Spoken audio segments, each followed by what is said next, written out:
Hello दोस्तों, तो start करते हैं डिफरेंशियल इक्वेशन की फोर्थ एक्सरसाइज। ठीक है, थर्ड एक्सरसाइज हम नहीं कर रहे हैं क्योंकि वो कोर्स में नहीं है, और अगर तुम्हें थर्ड एक्सरसाइज करनी भी है तो तुम खुद से कर सकते हो, उसमें इतना कुछ है नहीं एग्जाम्पल देख के। बट ना तो वो CBSE बोर्ड्स में आ रही है ना वो JEE मेंस में आती है। ठीक है, तो उसको करने की ज़रूरत है नहीं, हम सीधा आ जाते हैं फोर्थ एक्सरसाइज पे। अब फोर्थ एक्सरसाइज में ऐसा क्या है, हमने 9.2 में देखा कि कैसे एक इक्वेशन हमें दी हुई है और उसका डिफरेंशिएशन करके हमने डिफरेंशियल इक्वेशन निकाली। इसमें हमें अब उल्टा दिया हुआ होगा, डिफरेंशियल इक्वेशन दी हुई होगी फर्स्ट ऑर्डर में। ध्यान रखना, फर्स्ट ऑर्डर में डिफरेंशियल इक्वेशन दी हुई होगी। फर्स्ट ऑर्डर का ही हमारे कोर्स में है, सेकंड ऑर्डर थर्ड ऑर्डर का कॉलेज में आएगा। ठीक है, जब तुम एडवांस मैथ्स पढ़ोगे। JEE में भी सेकंड ऑर्डर और थर्ड ऑर्डर नहीं है, सिर्फ फर्स्ट ऑर्डर ही है कोर्स में। तो जब फर्स्ट ऑर्डर डिफरेंशियल इक्वेशन हमें दी होगी तो हमें उससे उसकी वो पेरेंट इक्वेशन निकालनी है जिसका डिफरेंशिएशन करके वो इक्वेशन आई है। ठीक है, तो हमें पता है इक्वेशन का डिफरेंशिएशन करके डिफरेंशियल इक्वेशन आती है। अब उसका इंटीग्रेशन कर देंगे तो क्या आ जाएगी, पेरेंट इक्वेशन। तो देख लेते हैं कैसे कैसे करेंगे। तो फर्स्ट क्वेश्चन जो है 9.4 एक्सरसाइज का, dy/dx is equals to 1 minus cos X divided by 1 plus cos X, ये गिवन है हमें। ठीक है, तो इसमें जो मेथड्स यूज करेंगे 9.4 में, वो सारे क्वेश्चंस में सेम मेथड ही यूज होगा। उस मेथड को कहते हैं variable separation method. Variable separation method. तो उसमें क्या होगा, उसमें हम वेरिएबल्स को सेपरेट कर लेंगे। x और y दो टाइप के हमारे पास वेरिएबल है। x टाइप के वेरिएबल को एक तरफ ले जाएंगे LHS या RHS में, और दूसरी तरफ हम ले जाएंगे y टाइप के वेरिएबल्स को। तो जैसे कि यहां देख सकते हैं सिर्फ x टाइप का वेरिएबल है और यहां पर ये dx है। ठीक है, तो dx को हम उधर ले जा सकते हैं, बिल्कुल ये दोनों डिवाइड में है तो हम इसको यहाँ से यहाँ ले जा सकते हैं, और ये फिर क्या हो जाएगा, यहाँ मल्टीप्लाई में आ जाएगा। तो हमारी इक्वेशन बन जाएगी dy equal to 1 minus cos X upon 1 plus cos X dx। जब ऐसा हो जाएगा तो ये फुल चैप्टर के लिए ध्यान रखना है, जब वेरिएबल सेपरेट हो जाएंगे उसके बाद इंटीग्रेशन कर देना है और तुम्हारा सॉल्यूशन आ जाएगा, इंटीग्रेशन। ठीक है, तो हमें यहाँ dy के रेस्पेक्ट में करना है। यहाँ हमारा 1 है तो 1 का इंटीग्रेशन तो बड़े आराम से y आ जाएगा। यहाँ का इंटीग्रेशन कैसे करेंगे, ध्यान रखना, 1 माइनस कॉस एक्स और 1 प्लस कॉस एक्स की आइडेंटिटी होती है। वो आइडेंटिटी होगी 1 माइनस कॉस एक्स को हम लिख लेंगे 2 साइन स्क्वायर x/2, और 1 प्लस कॉस एक्स को लिख लेंगे 2 कॉस स्क्वायर x/2।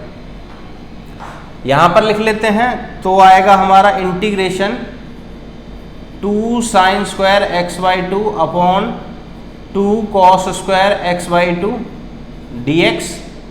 2 से 2 कैंसिल हो जाएगा, sine square x/2 upon cos square x/2 मिलके बन जाएगा ten square x/2। Ten square x/2 का इंटीग्रेशन हम डायरेक्ट नहीं कर सकते, हम उसको सेक में कन्वर्ट कर लेते हैं। इंटीग्रेशन तो हो जाएगा sec square x/2 minus 1 dx। 10th class की आइडेंटिटी लगा दी, टेन स्क्वायर x/2 को मैंने डायरेक्ट लिख लिया sec square x/2 minus 1। Tan square theta is equal to sec square theta minus 1, वो आइडेंटिटी। इसमें अब दोनों का अलग अलग इंटीग्रेशन कर देंगे, ये पढ़ चुके हैं हम दोनों का इंटीग्रेशन कैसे करेंगे। Sec square x/2 dx minus integration of 1 dx। Sec square x/2 का इंटीग्रेशन आएगा टेन x/2, फिर x/2 का करेंगे तो नीचे आएगा 1/2 माइनस 1 का इंटीग्रेशन होगा x।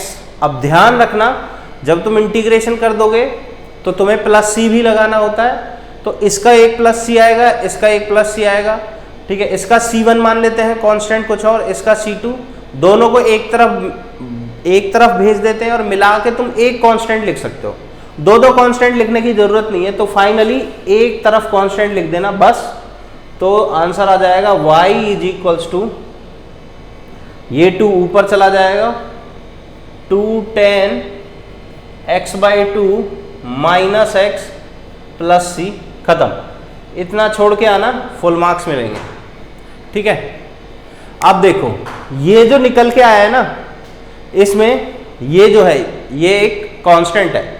अब इस कांस्टेंट की वैल्यू कुछ भी आ सकती है, 2 3 4 5 6 7 8 डिफरेंट वैल्यूज हम यहाँ रख सकते हैं, और सबकी जो डिफरेंशियल इक्वेशन होगी वो यही आएगी। ठीक है, तो इसमें इसकी डिफरेंशियल इक्वेशन ये है।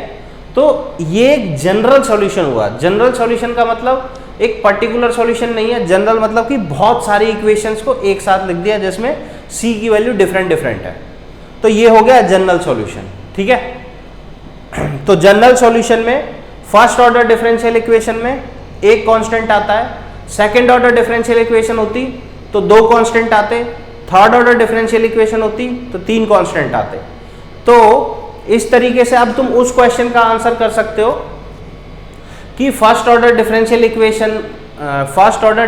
इक्वेशन के जनरल सॉल्यूशन में कितने कांस्टेंट आते हैं, 1।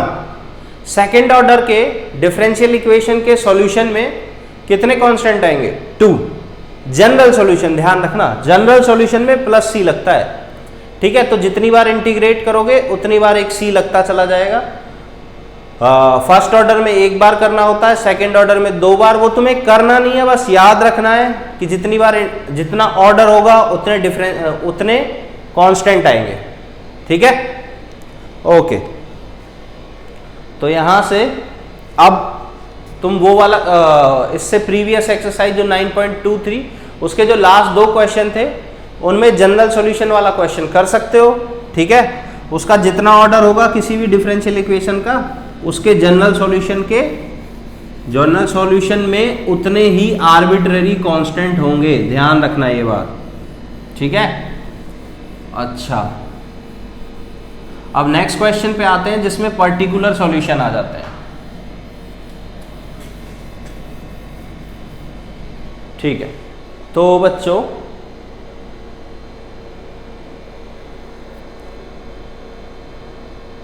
अब इसमें क्वेश्चन नंबर 10 तक बड़े आराम से हो जाएंगे तुमसे।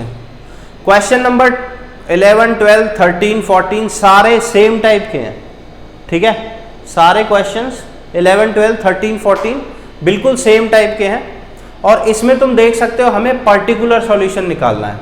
पर्टिकुलर सॉल्यूशन का मतलब होता है कि एंड में जब सॉल्यूशन करके सी आएगा तो उस सी की भी वैल्यू निकालनी है।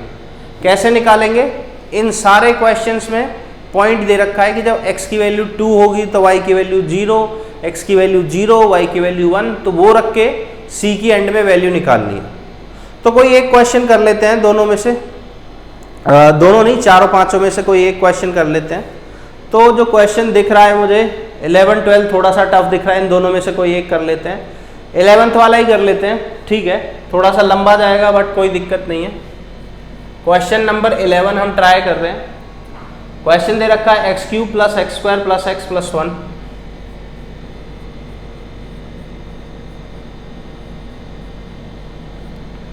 Into dy/dx equal to 2x² + x। ठीक है, अब यहां पर एक और चीज आगे दी हुई है, y की वैल्यू 1 होगी जब x की वैल्यू 0 होगी, ये लिखा हुआ है। तो इसका यूज हम करेंगे जब इसको सॉल्व करके c आ जाएगा ना, तो उस c को निकालने के लिए इसमें करेंगे, ताकि ये जनरल सॉल्यूशन से पर्टिकुलर सॉल्यूशन में कन्वर्ट हो जाए। ठीक है, तो कर लेते हैं। तो सबसे पहले x वाले एक तरफ, y वाले एक तरफ, क्योंकि वेरिएबल सेपरेशन मेथड लगेगा। यहां पर dy बचेगा, dx इधर मल्टीप्लाई में चला जाएगा, तो 2x² + x इंटू dx, और ये चीज यहां डिवाइड में चली जाएगी, x³ + x² + x + 1। ठीक है, तो ये हो गया। तो dy = दिस। हम बोथ साइड इंटीग्रेशन का सिंबल लगा देते हैं, क्योंकि अब हम इंटीग्रेट कर सकते हैं। यहाँ पर y वेरिएबल है, यहाँ पर x वेरिएबल है। ठीक है, इंटीग्रेशन में एक्स वाई वेरिएबल एक साथ नहीं फंसना चाहिए, वरना क्वेश्चन बिल्कुल गलत हो जाएगा, सॉल्व ही नहीं होगा, आगे तुम्हें खुद ही पता चल जाएगा। ठीक है, तो अब हम इसको दो तरीके से कर सकते हैं यहाँ पर। ठीक है, कैसे? एक तो हम नीचे वाले के फैक्टर बना लें फिर कर लें, या फिर हम क्या कर सकते हैं, नीचे वाले का डिफरेंशिएशन ऊपर बना लें और फिर भी जाके हमें एंड में पार्शियल फ्रैक्शन लगाना ही पड़ेगा। ठीक है, तो स्टार्टिंग में ही पार्शियल फ्रैक्शन लगा देते हैं, इंटीग्रेशन। ठीक है, नीचे वाले के फैक्टर होंगे x cube plus x square plus x plus 1। बच्चों इसमें से एक्स स्क्वायर कॉमन ले लो, अंदर बचेगा एक्स प्लस 1 प्लस 1 कॉमन ले लो, एक्स प्लस 1 बचेगा। तो x प्लस 1 कॉमन लोगे तो अंदर बचेगा एक्स स्क्वायर प्लस 1। ठीक है, तो इसके फैक्टर बन गए ये। तो अब तुम देख सकते हो कि 2x square plus x divided bye x plus 1 into x square plus 1 dx। यहाँ पर इंटीग्रेशन में dy चल ही रहा है। अब हम इस पे पार्शियल फ्रैक्शन लगाएंगे। ठीक है, पार्शियल फ्रैक्शन का मतलब होता है इसको एक डिफरेंट तरीके से लिखना, इजी वे में, जिसका आराम से इंटीग्रेशन हो जाए। तो लिखते हैं, यहां पर मैं पार्शियल फ्रैक्शन लगा रहा हूं इस तरफ, 2x square plus x divided bye x plus 1 into x square plus 1। ठीक है, इसको मान लेता हूं a upon x plus 1 plus bx plus c upon x square plus 1। क्योंकि यहाँ वो क्वाड्रेटिक इक्वेशन है जिसका फर्दर फैक्टराइजेशन नहीं हो सकता, तो मैं bx प्लस c ले रहा हूँ। ध्यान रखना बच्चों, ये शायद 5th टाइप की डिफरेंशियल पार्शियल फ्रैक्शन है। ठीक है, तो इसमें अब क्या करूँगा, जब एलसीएम लूँगा तो डिनोमिनेटर सेम आ जाएंगे, कट जाएंगे। Numerator 2x square plus x ये बचेगा, नीचे का सेम है, काट के लिख देंगे। जैसा तुम्हें बोर्ड में करके आना है वैसा ही मैं कर रहा हूँ। यहाँ पर डिनोमिनेटर सेम आएगा, x plus 1 into x square plus 1, ऊपर आएगा a x square plus a की मल्टीप्लाई इन दोनों से कर ली, अब इसकी मल्टीप्लाई इससे कर लेता हूँ, b एक्स स्क्वायर, bx की मल्टीप्लाई इससे होगी, प्लस cx, x की मल्टीप्लाई दोनों से, अब 1 की मल्टीप्लाई दोनों से, bx प्लस c। ये आ गया। अब तुम्हें कंपेयर करना है, देखो डिनोमिनेटर सेम है, काट दो। अब तुम कंपेयर कर सकते हो यहां से, एक्स स्क्वायर का कोफिशिएंट दोनों में क्या है, यहां से और यहां से एक्स स्क्वायर कॉमन लोगे तो इधर एक्स स्क्वायर का कोफिशिएंट है a प्लस b और यहां एक्स स्क्वायर का कोफिशिएंट है 2। x का कोफिशिएंट क्या है 1, यहां पर x का कोफिशिएंट है c और b। ठीक है, दोनों में से x कॉमन लूंगा तो अंदर बचेगा b प्लस c। तो थर्ड इक्वेशन आ गई अपनी b plus c equal to 1, x का कोफिशिएंट। कांस्टेंट वैल्यू को कंपेयर करते हैं, यहां कोई कांस्टेंट वैल्यू नहीं है, सब x के मल्टीपल में है, वेरिएबल मल्टीप्लाई हो रहा है, कोई कांस्टेंट वैल्यू नहीं है तो 0। यहां कांस्टेंट वैल्यू है a और c, तो थर्ड इक्वेशन आ गई a plus c equal to 0। तुम क्या कर सकते हो, इस इक्वेशन से ये यहां से पहली चीज ये निकल आएगी a इक्वल टू माइनस सी। ठीक है, इसमें डाल देते हैं माइनस सी, तो 2 इक्वल टू b माइनस सी बन जाएगा, a की जगह माइनस सी डाल दिया। हमारे पास b plus C equal to 1 already है, दोनों इक्वेशन को ऐड कर देंगे तो 2b आ जाएगा हमारा 3, तो b की वैल्यू आ गई 3/2। ठीक है, b की वैल्यू आ गई 3/2, यहाँ पर b की वैल्यू डाल देंगे, c की वैल्यू आ जाएगी, तो c आ जाएगा हमारा 1 माइनस 3/2 जो कि हो जाएगा माइनस 1/2। a आ जाएगा माइनस c जो कि हो जाएगा 1/2। तो हमको a भी पता चल गया, c भी पता चल गया, b भी पता चल गया, बड़ा सिंपल है। उठा के इसमें वापस डाल देंगे और इंटीग्रेट कर देंगे और फट से क्वेश्चन हो जाएगा। ठीक है, तो इसका इंटीग्रेशन तो आ गया y। फिर यहां पर इसकी जगह हम ये डाल रहे हैं, जहां पर a की वैल्यू हम रखेंगे क्या 1/2, सो 1/2 divided by x plus 1 plus b की वैल्यू माइनस नहीं 3/2 x minus 1/2 upon x square plus 1। इन दोनों का अलग अलग इंटीग्रेशन कर देंगे। अब हमें पता है इंटीग्रेशन कैसे होगा। सबसे पहले तो सब में 1/2 जो है वो बाहर आ जाएगा, बाहर भेज देते हैं 1/2 को, ठीक है। यहाँ 1 बचेगा, यहाँ का भी 1/2 बाहर आ जाएगा, ठीक। इसमें अब इसमें क्या करेंगे, इसका इंटीग्रेशन डायरेक्ट हो जाएगा 1/2 log ऑफ x प्लस 1, इसका इंटीग्रेशन, ठीक है। 1/2 आगे था, 1/x प्लस 1 का होता है log of x plus 1, plus 1/2 को छोड़ेंगे। यहां पर तुम डायरेक्ट नहीं कर सकते, एक्स स्क्वायर प्लस 1 को पहले t एज्यूम करना पड़ेगा, उसका डिफरेंशिएशन ऊपर बनाना पड़ेगा, ठीक है, और फिर उसके बाद होगा।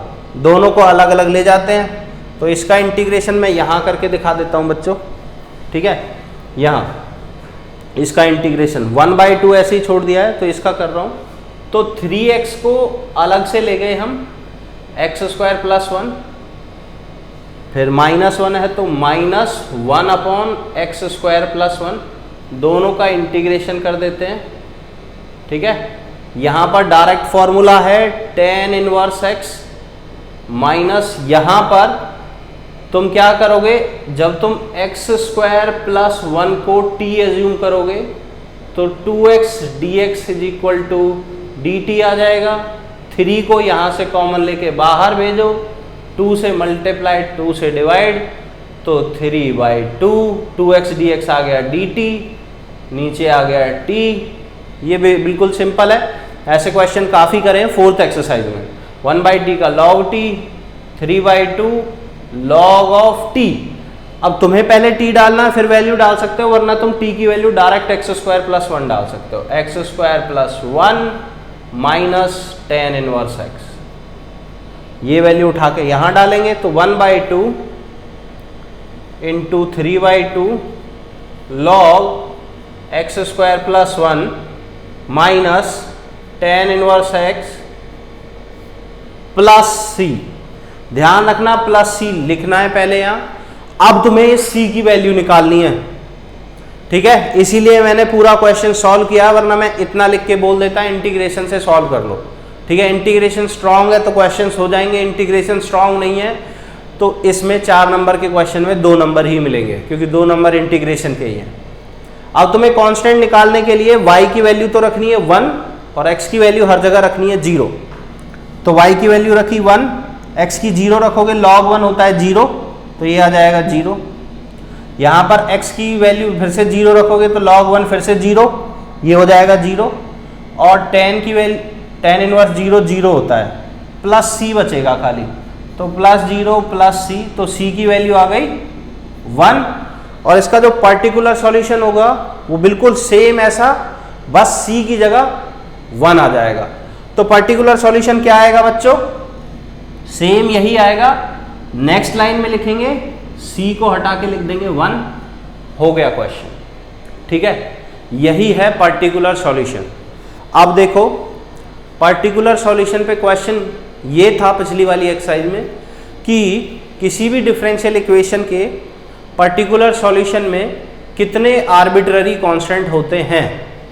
तो पर्टिकुलर सॉल्यूशन में कोई भी आर्बिट्ररी कांस्टेंट नहीं होता है, उसमें 0 आर्बिट्ररी कांस्टेंट होते हैं, ये तुम लिख के आ सकते हो, ठीक है। पर्टिकुलर सॉल्यूशन वो होता है जिसमें तुम कांस्टेंट की वैल्यू निकाल दोगे, ठीक है। चलो अब इस एक्सरसाइज में जो और टाइप के क्वेश्चन है, हाँ, वो वर्ड प्रॉब्लम्स है, तो एक वर्ड प्रॉब्लम भी देख लेते हैं। वर्ड प्रॉब्लम इसमें काफी इजी है, ठीक है। तो जब वर्ड प्रॉब्लम आएंगी तो घबराएंगे नहीं, ठीक है, आराम से करेंगे उसको और पहले उसका मतलब समझेंगे। अगर तुमने एओडी अच्छे से किया होगा, ठीक है, तो आधे क्वेश्चन तो वैसे ही हो जाने वर्ड प्रॉब्लम के। तो मेरा डस्टर कहाँ है, एक सेकंड बच्चों, एक सेकंड, चलो कोई नहीं, इसी से रब करते हैं।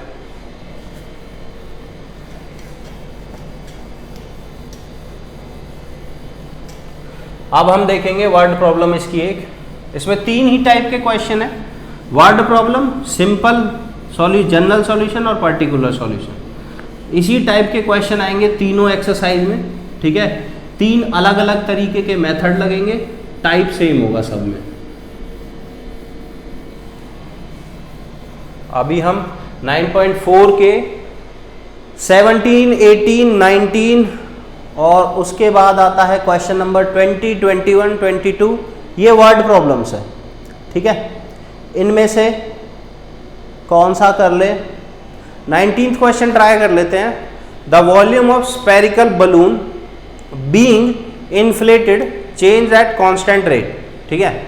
जो वॉल्यूम है वो एक कांस्टेंट रेट से चेंज हो रहा है, तो मतलब हमें dV/dt दिया हुआ है, ठीक है। एक कांस्टेंट रेट से वॉल्यूम चेंज हो रहा है, तो dV/dt एक कांस्टेंट k दिया हुआ है। इतना फर्स्ट लाइन का मतलब ये है। If initially its radius is 3 units, initially मतलब जब टाइम 0 है, इनिशियली बोले तो जब टाइम 0 है, तो इसकी जब टाइम 0 है तो रेडियस कितनी है? 3 यूनिट्स। आफ्टर 3 सेकेंड्स, यानी कि जब टाइम हो जाएगा 3 सेकेंड्स, तो रेडियस हो गई 6 यूनिट्स, ठीक है। ये 3 यूनिट्स, ये 6 यूनिट, ये दे रखा है, ठीक है भाई।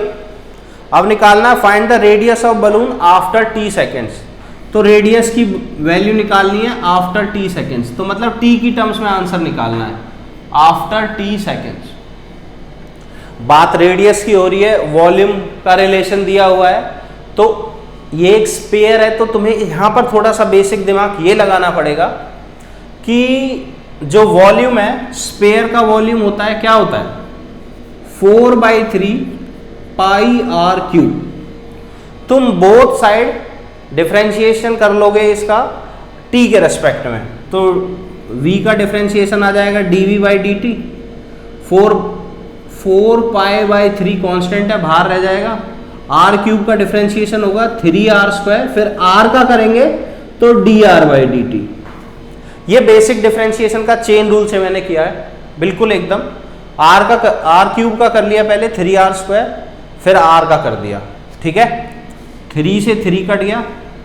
यहां पर मुझे ये पता है dV/dt एक कांस्टेंट है k, उसकी वैल्यू डाल देता हूं, तो हमारे पास आ गया k = 4πr² dr/dt। तो डिफरेंशियल इक्वेशन बन गई। ऐसी ही तुम्हें खुद से बनानी है डिफरेंशियल इक्वेशन, और उसके बाद, ठीक है, उसके ऐसी ही डिफरेंशियल इक्वेशन खुद से बनानी है, और उसके बाद ये मेथड लगाना है वेरिएबल सेपरेशन का, और उसके बाद करना है वेरिएबल सेपरेशन। मतलब 2 वेरिएबल है r एंड t, t को एक तरफ भेजो, r को एक तरफ रखो, dt उधर गया, k dt = 4πr² × dr। Integration कर दो बोथ साइड। अब k का इंटीग्रेशन तो हो जाएगा kt, ठीक है, k बाहर चला जाएगा, 1 का इंटीग्रेशन t, क्योंकि k कांस्टेंट है। 4π कांस्टेंट है, बाहर चला जाएगा। r² का r के रेस्पेक्ट में इंटीग्रेशन होगा r³ और आएगा प्लस का c। अब इसमें देखो जो जो कांस्टेंट है उनकी वैल्यू तुम्हें निकालनी है। कांस्टेंट 2 है k एंड c। कहाँ से निकालेंगे? ये दोनों रिलेशन यूज करके। t की वैल्यू 0 रखेंगे, r की वैल्यू 3 रखेंगे, एक इक्वेशन बनेगी। t की वैल्यू 0 रखो तो लेफ्ट साइड 0 आएगा, r की वैल्यू 3, तो ये 3 की पावर 3 हो गया 27, 4π 27/3 प्लस c। 3 से काटो 9, तो ये आ जाएगा 36π, 9 × 36, तो c प्लस 36π = 0। तो c की वैल्यू आ गई हमारी क्या? -36π। ये 36π उधर चला जाएगा, तो c की वैल्यू आ गई -36π, ठीक है। अब k की वैल्यू निकालते हैं, ठीक है। तो इसी इक्वेशन में फिर से t की वैल्यू 3 डालेंगे, r की वैल्यू 6 डालेंगे, तो ये आ जाएगा 3k, क्योंकि t की वैल्यू 3 डाल रहे हैं, r की वैल्यू 6, तो 6 की पावर 3 आएगा। 4π 6 × 6 × 6 / 3, r की वैल्यू 6 डाली, प्लस c, अब हमें c की वैल्यू ऑलरेडी पता है -36 पाई, तो वही डाल देते हैं -36 पाई। 3 से इसको काट लो, 3 2 जा 6। अब देखो सब में 3 का फैक्टर है तो 3 को काट सकते हो, तो 3 2 जा 6, एक 3 इसका कट गया और इसको काटेंगे तो ये 12 आ जाएगा। सॉल्व करेंगे तो k इज इक्वल्स टू 2 × 2 4, 24, 4 जा 96 पाई -12 पाई, तो तुम्हारा आएगा 84 पाई। तो k की वैल्यू आ गई 84 पाई। अब तुम यहां से रेडियस की वैल्यू निकाल सकते हो इन t सेकेंड्स, ठीक है। तो यहां से रेडियस आ जाएगा तुम्हारा, जो रिलेशन आएगा वो आएगा k की वैल्यू है 84 pi, 84 pi t equal to 4/3 pi r³ -36 pi. अगर तुम्हें r निकालना है तो सबको उधर भेजो और क्यूब रूट कर देना, ठीक है। ये उधर जाएगा 84 पाई t प्लस 36 पाई, एक्चुअली पाई सब जगह कट जाएगा, ठीक है। तो पाई कट गया और ये 4/3 नीचे जाएगा और इसका कर देंगे क्यूब रूट, तो आ गया आंसर। रेडियस आ गया t की टर्म्स में, यही हमें निकालना था, यही क्वेश्चन था। तो बच्चों ऐसे और भी क्वेश्चन है, किसी किसी स्कूल में ये कराया गया है और किसी किसी स्कूल में ये नहीं कराया गया है, ठीक है। तो ये श्योर नहीं है हम इस टॉपिक के बारे में कि ये CBSE में आ भी रहा है कि नहीं भी आ रहा है। अगर तुम्हारे टीचर ने बोला ये नहीं आ रहा है तो तुम छोड़ भी सकते हो, बट JEE के पॉइंट ऑफ व्यू से एक बार बताना था, तो इसका बेसिक यही है। तो बच्चों 9.4 एक्सरसाइज अब तुम्हारी कंप्लीट हो जाएगी। सॉल्यूशंस साइड में रख के सारे क्वेश्चन सॉल्व करो और 9.5 के लिए नेक्स्ट वीडियो देखो, ठीक है। बाय बाय दोस्तों।